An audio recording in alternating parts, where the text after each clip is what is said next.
Thank you for tuning into the Starkey Multifamily Podcast. I have with me Anselmo Torres and Kelly Stinson. Anselmo has created the software LeakAware, which we'll talk a little bit about today, and he has walked over 30,000 units, so he definitely has some experience there. Kelly, aka the Potty Princess, which we'll get into that story a little later, wanted to point out in 2019 she has exceeded operating savings of over $2 million, which is a massive number. So thanks for coming on, both of you. Thank you for having us.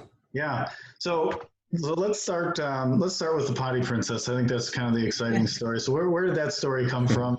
Or where did that nickname come from? Yeah, absolutely. So the Potty Princess was actually kind of a joke. It started out as a joke. I was at a networking event about 2 years ago, and somebody had introduced me to some of their colleagues and introduced me as the Potty Princess. And then it just kind of took off from there. Somebody else introduced me on and it stuck. But that's part of I think that journey was part of the fact that about 18 months ago, we really started trying to bridge that gap of educational resources that were available to multifamily owners.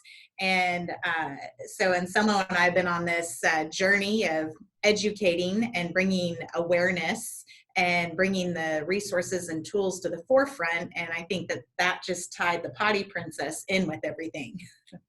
So this question's for both of you, but what made you get passionate about water? So how did that start? How did you get into it? I mean, it's not something that I think many people seek out as a direction, but it's certainly exciting. So let's hear how you got into it.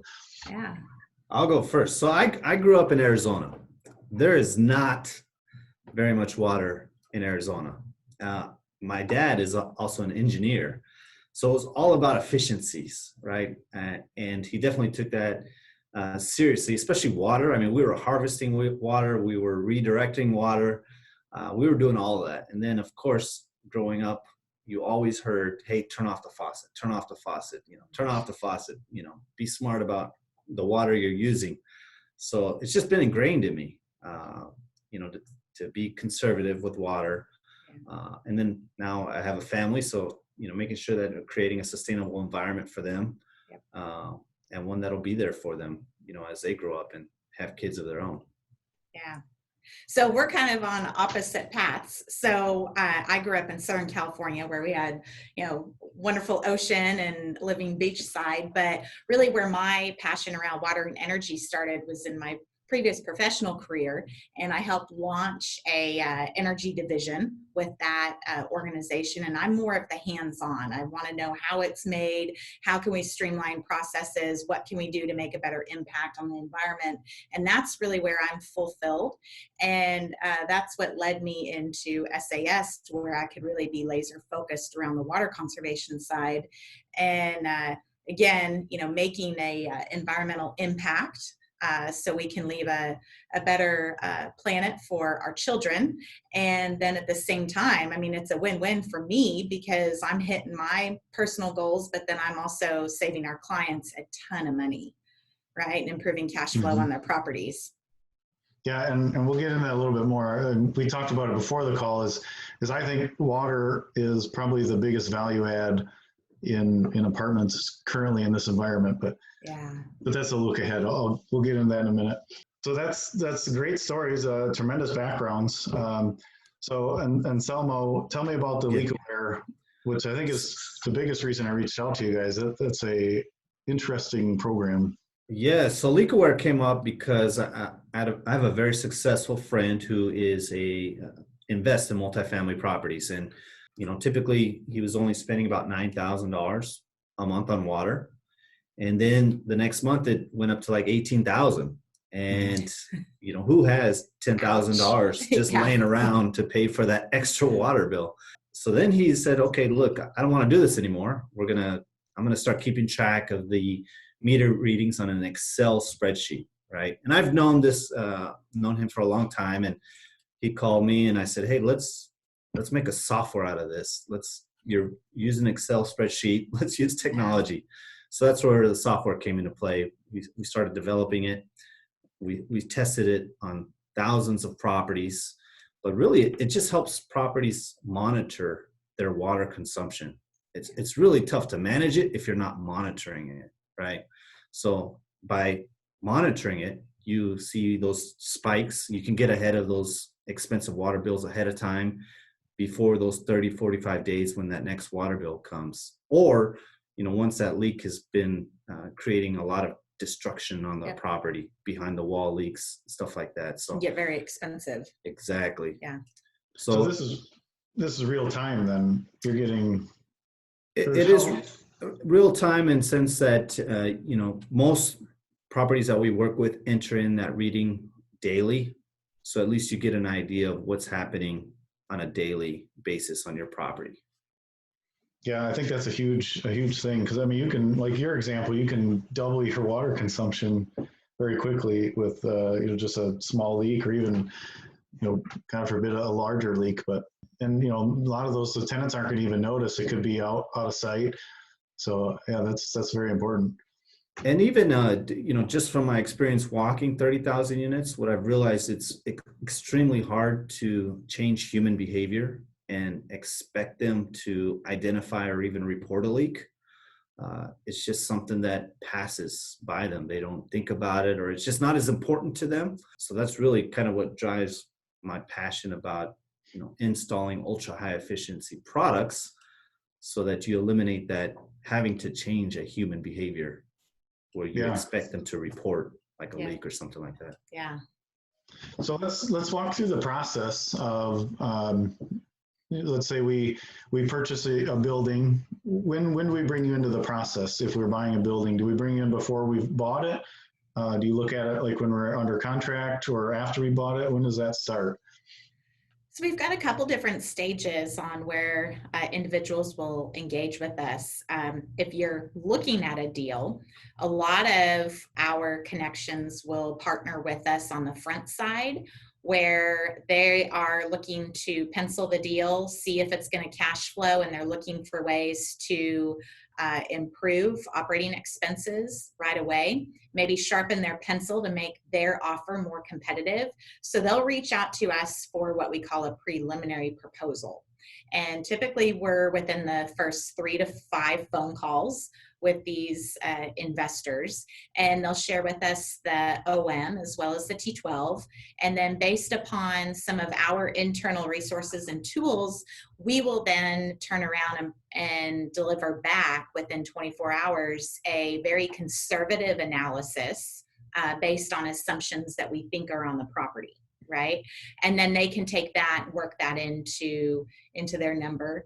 And if that makes sense for them, and let's say that they go into due diligence, and a water conservation is certainly going to be one of their phase 1 projects, then we can come in at that point and complete what we call a full assessment.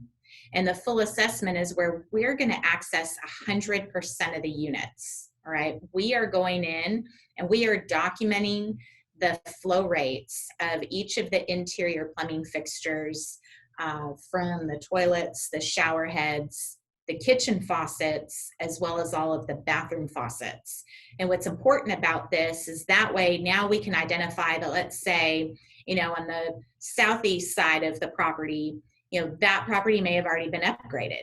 Right? So we're able to document all of that, get the actual baseline flow rates. And then let's say over on, building 12, which is on the north side of the property, that is all really old 3.5 gallon per flush toilets. The flappers are leaking. And we build out a full comprehensive report of what all of the fixture ratings are. And then it goes into a proposal on what we can get those efficiencies to. And we're typically within like 3 to 5% of our estimates, right after we finish with the full assessment. It's important as well with the full assessment, we're looking for front of the wall leaks, okay? Because if an owner goes in and they upgrade all of these great shower heads and toilets, but they're not shoring up the front of the wall leaks, there's still missing opportunity there to improve cash flow. So one of the things that we see most common are those shower tub combinations with a tub diverter. So you've got like that tub spout in the bathtub, and you go to pull the lever on it and it engages the shower head. And so you've got 1.5, 2 gallons a minute of water coming out of the shower head, but it's still spitting out 3.5 gallons of water out of the tub spout. We see this probably like 1 out of every 5 tub diverters have some type of leak going on. So we're helping to identify those. And we're also looking for those pieces where it might slow down an installation, because our crews will install 50 to 60 bathrooms a day. So we're on and off really quick so that there's essentially no cost of waiting for the owners once they're ready to move forward. And we're looking for subflooring issues, door swing issues. We're looking for different sizes of supply lines, angle stops, all of those things that could slow down an installation or create a negative resident experience. That's a very fast turnaround. So I'm quite shocked by that. So what type of, I know it's hard to give generalities, but let's talk first about different areas of the country. So what kind of price range per door are you seeing on water costs? Is it changing by market, or is there a general number, or how would somebody look at that when they're looking at a property to say, this is definitely a cost savings available? So the rule of thumb that we use is if your property is Class C or Class B and it was built before 1995, you should be considering water conservation. Look and run the analysis, find out from the broker if there's been any water conservation that's been completed on the property. If there has, what type? If there has not, then that's where you want to engage us. The water and sewer rates are varying all across the country. So that using just an average is going to be a little dangerous, right? So that's why we stick with that rule of thumb of the class of property and the year it was built. But I can share that, like Georgia has some of the highest water and sewer rates in the country. So that's really important. There's various spots in Florida, right? So Orlando is actually really low, which is interesting. But you get into like Fort Myers, Sarasota, it's really high there. And this is some of the intelligence that we have, some of the resources that we have, and we're watching these rates and getting notifications. So a lot of our connections will reach out to us and say, hey, we're thinking about investing in this market. What do you know? Has there been a budget approved for next year where there's water sewer rate increases? Because a lot of these cities have already approved those increases for the second half of this year or for 2021. And they're not taking that into consideration when they're underwriting their deal. And if it hasn't increased in like the last 2, 3, 4 years, chances are that it's probably going to increase while you have that asset. Yeah. So, just think ahead and plan for it. Yeah, I doubt many people are looking into that. So that's a good. They're not. Yeah. So definitely look into the water rates, future rates. Do you have a rule of thumb for gallons used per door, so that they could look at the rate, the water and sewer rate? Let's make sure you get both. So the water and sewer rate, and then multiply it by how many gallons they're using. Is that? So it really depends, right, on how many residents per unit there is. Because the EPA average in multifamily is about 3.1 residents per unit. But I think we can all agree here that there's quite a few properties out there where there might be 2x2s, but there's only one resident in there. Or you might have, or the opposite. Yeah, or you might have 6 residents. They shouldn't, but they do. Yeah. So we take into consideration a lot of those factors on the backside of our analysis, and all of that is variable because each property is unique. When you get into the generalization and you start using averages, again, that's where you can end up overestimating on the front side what those projected savings could be. And we have a perfect example of that because we were working with some owners who took some generalized numbers and didn't check them. And unfortunately, they underwrote those into the deal. And through some of the networking, we got engaged with them. And when we ran an analysis for them, they went into panic mode because our savings was like 2/3 of what they had actually written in. And they're like, what are we going to do? Our investors are going to freak out. We're not going to hit our numbers. And so that's where it took some time for us to go back and help them understand and back into the numbers. And I think that just reinforces why Anselmo and I are out on this mission of bringing credible education and valuable resources, because it's not out there. And we want to be able to have, that safe place for these investors to come to and ask these questions and run these analysis with us. But the good news is that we did get them installed, and they're seeing some savings. They're able to make some modifications on other areas of their CapEx budget. So their investors should be happy, but they can feel comfortable with the analysis that we provided them. Again, that's going to hit, within 3 to 5%. So we'll be monitoring that. We just finished that install last week. We'll be monitoring that for them at the 30, 60, 90 day, as well as the 1 year mark. What we're seeing right now too is some of the ROIs on the projects that we're doing is anywhere from 12 to 16 months. So quick ROIs on these value adds. Yeah, there's no doubt that water is a major value add. So one thing I'm trying to narrow down on is, so there's a point where you're underwriting, and before you have it under contract, where we don't really want to bother you just to underwrite everything. Where can somebody start as a good conservative number to say, okay, look, I know that this property is way overboard, and I know there's some wiggle room there. Mm-hmm. So where can somebody start to analyze that number on their own? I would safely say, on a very conservative measure, to take, like if they've validated that the property's built before 1995, it's a Class B, Class C, there hasn't been any type of water conservation done, that if they reduce the current water sewer by 20%, that's a good number, because that's our baseline. That's absolute minimum of savings that we're seeing with our clients. So I think that that's a really good number to work with. But again, you need to go through some of those qualifying. You can't just throw a number out there without ensuring that it's going to support that property. Yeah, and that would be just making sure they haven't done any in the past. Yeah. Right. The other side is that not all toilets are created equal. Okay, so low flow toilets have a negative stigma with them. The negative stigma of, hey, we have to double flush, we have to triple flush, it backs up all the time.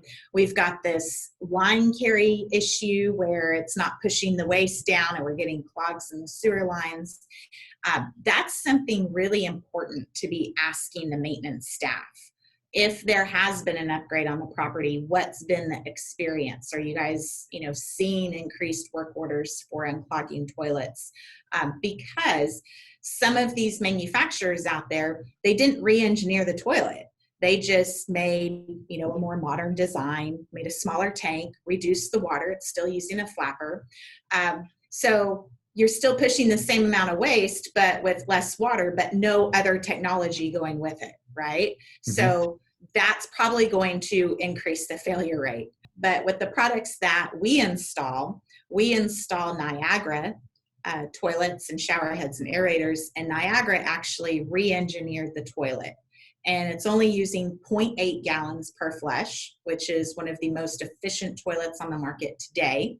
It has what you call a MAP premium rating. What that means to investors is that it has the furthest line carry of any other toilet out there. And that's important because when you're dealing with, aging plumbing infrastructure, having that force to push the waste down with minimal water is going to reduce, that sewage backup. Okay, so Niagara actually designed a toilet where it's a vacuum assist. It's a patented technology.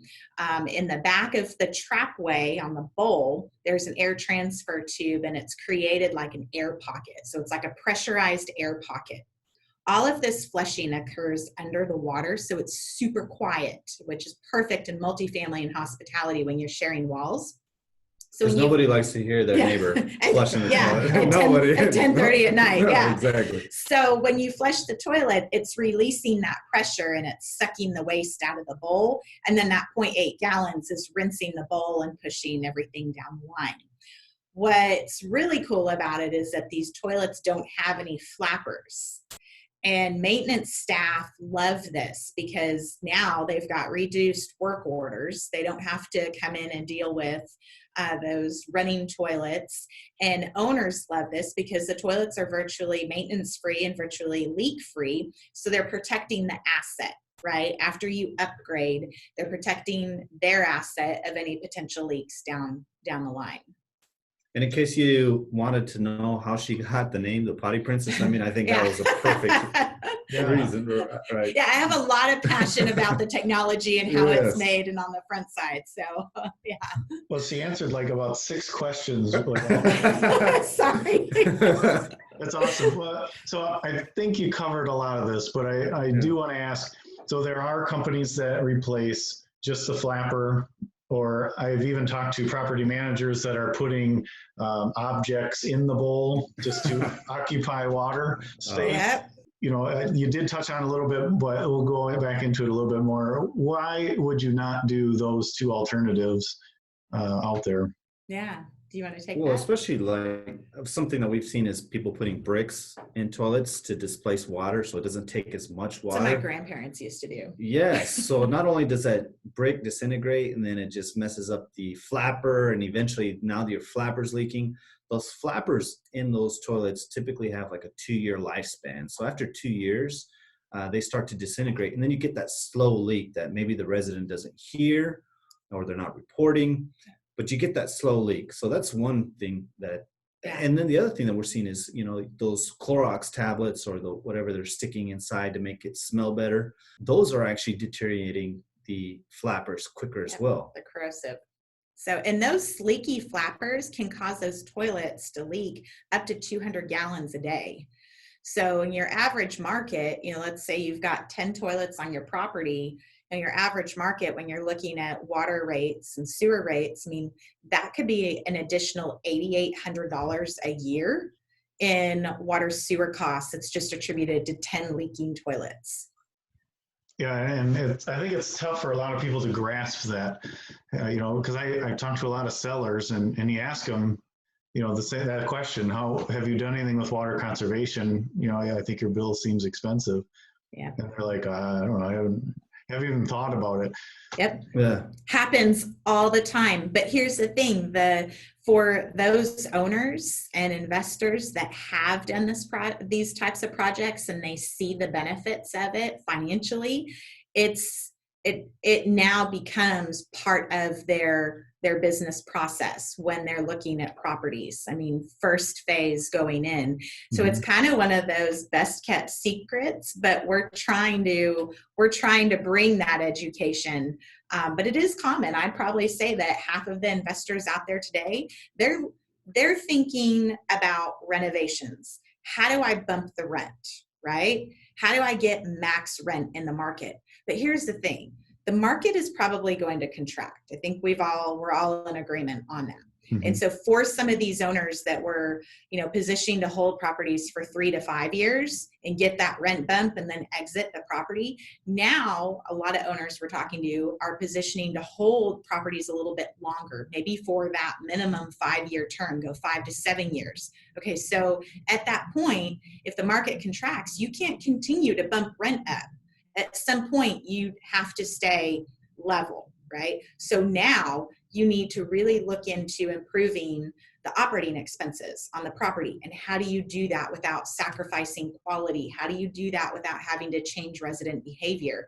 And this is that perfect opportunity to do that. And we can do it very quickly. I mean, some of these owners are like, yeah, I'll take this in-house. And, you know, after 45 days, they'll call us and they'll go, hey, we got like 9 bathrooms done. So can you come in and finish this for us? Because this will take us 2 years to start seeing the savings. So we'll just come in, knock it out, get it done. You also mentioned, you know, brokers and not having a familiarity with what water conservation can do. The beauty of what's like been happening recently is because me and Kelly have just been on this education tour, right? Telling anybody and everybody about water conservation is, in some of these markets, it's so competitive, right? The margins are really slim. So now the brokers are actually reaching out to us saying, hey, I need your help. I need to show that there's some value add play on this property. Can you put together a water conservation proposal for me? So it's nice that we're seeing in some of these markets where it's starting to flip, and brokers or even owners are reaching out to us before they put a property on the market. Yeah. Yeah, that's good for you. It's bad for the buyer. We're trying to get in there when people aren't quite as aware of it, but. So we're getting on both sides, but like if you take like an average, savings, an average savings could be like $50,000, okay, year one. And then let's say you have a 6.5% cap rate, then that's like what, a $730,000, asset value boost. So you're getting to double dip on that. And it just, the numbers make sense. Oh yeah, all day long. Yeah, I agree with you 100%. So we talked a little bit about the toilets, which are a big component, but what else are you going in? So let's talk about the typical install of a 1960s Class C property. What else are you putting in? That's our ideal client. 1960s, 1970s Class C, we love them. Especially because like the most common shower head that you'll see in that type of property is like a 2.5 gallon per minute shower head, right?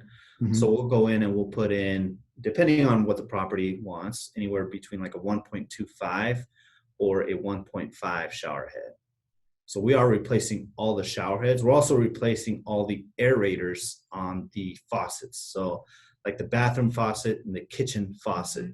So that little piece that's where the water comes out on the tip of your faucet, we just unscrew that old one and then install a much more efficient one. Typically between like a 1.0, 0.5. 0.5 to 1.0. Depending on what the property wants or could sustain. The technology that's available today is pretty incredible, so that you're able to reduce those flow rates, but still provide that experience to the resident that they're getting a lot of pressure out. So like a 1.25 gallon per minute shower head, a lot of individuals would be like, oh my gosh, I'm going to have to like seriously run a marathon around my bathtub to get wet. But that's what I have in my shower at home, is a 1.25. And I've got long hair, and that's what my kids have. So it works, but it goes back to running the research, understanding that not all of these products are created equal. So again, I think that a lot of these low flow devices or water compensating devices sometimes have that negative stigma because they are just, there's no engineering behind it. They're just sticking some gaskets in there, and some people will, residents will take them off and start to peel out the innards. Well, the Niagara aerators are designed so that you really can't do that unless you're really a top engineer. Or we've got some super sophisticated clients who put the tamper-proof aerators in. And then we have some other clients that they'll add into their make-ready checklist when they're coming back in to verify that, hey, all of these aerators are still sitting on all the faucets, the shower heads are still there, and that continues that progression of ensuring that ongoing water savings. Yeah. So do you have complaints on those? So I'll give you my wife's complaint. We put the one on the kitchen faucet, and we ended up replacing it because filling up large pots of water would take 3 minutes instead of one. So what other types of feedback have you gotten, and what are you doing to prevent the? Yeah, that's a great question. So there's a couple of things that we're doing. One, we're checking to see, can the property support, ultra high efficiency products, right? If the property has really low water pressure to start out with, you may not want to reduce the water and putting aerators on that are going to take it to 0.5 gallons a minute. In the bathroom or in the kitchen, we're going to make a recommendation of a 1.5 gallon per minute or a 1.0 gallon per minute. And either one of those are going to be really great. So, your wife isn't going to have, that frustration of, oh my goodness, this is taking forever to fill this pot of water. But in the bathrooms, you shouldn't necessarily be filling pots of water in the bathroom. Mhm. I don't know, right? But we've seen some interesting things. We've seen some interesting things for sure. But most of us are washing our hands, brushing our teeth, washing our face, and at that point, 0.5 gallons is plenty in the bathroom. Mhm. Okay, so I want to touch base on another thing. So you said that some people are doing it themselves, but I would question that the math works to do it yourself.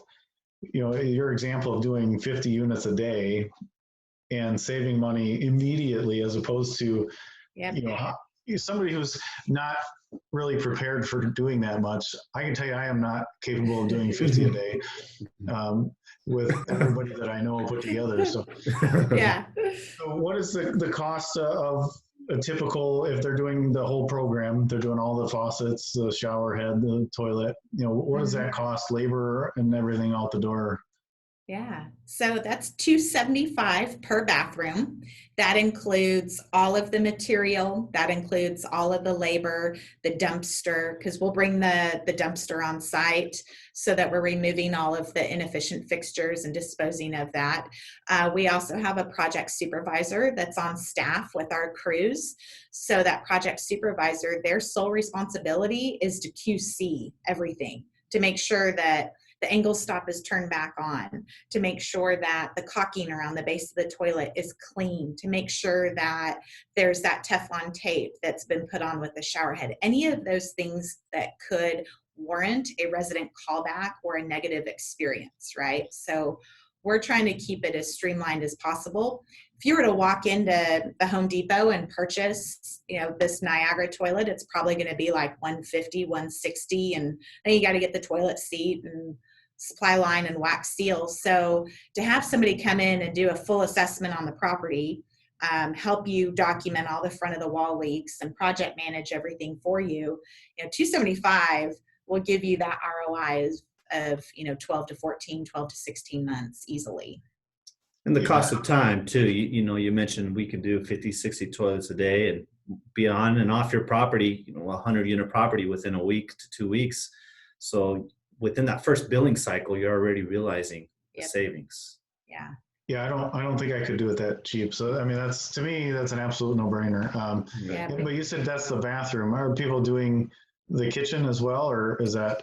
Yeah, so our kit includes the toilet, the shower head, the bathroom aerator, as well as the kitchen aerator. So that's all together. We don't separate those costs on the aerators and shower heads. We just put them in the kit. So when we're evaluating the rent roll and we're writing out the schedule, we'll be able to determine that, hey, unit 101 is going to be a 2x2 and it's got a double vanity in the master bath. We'll make sure everything is staged and everything is updated. Okay. What about appliances like dishwashers? Is there anything available for those? So our expertise is really focused around the toilets, shower heads, and the faucet aerators. We do see that there are some efficiency measures that can be taken with dishwashers, but that is outside of our scope. And so typically we would refer out in our network for that. Okay. Well, I definitely can't imagine why anybody wouldn't be doing this at this point. Really, to be honest, the 275 is really about the cost of a toilet and labor. All day long. So that's fantastic. So if somebody wants to get a hold of you, let's talk a little bit about your company and how they would reach out to you.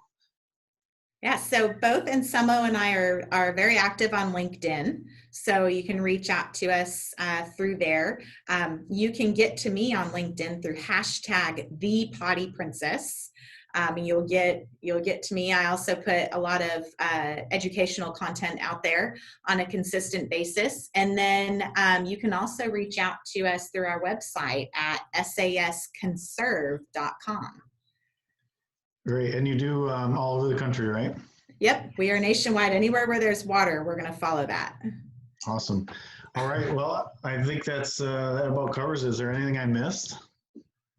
think No, that's yeah, it. you did a great. I mean, clearly you understand water conservation and its impact. So that's awesome. Yeah. We hope that we're able to bring some great content to your listeners. Yeah, it was fantastic. Thank you again. Yeah.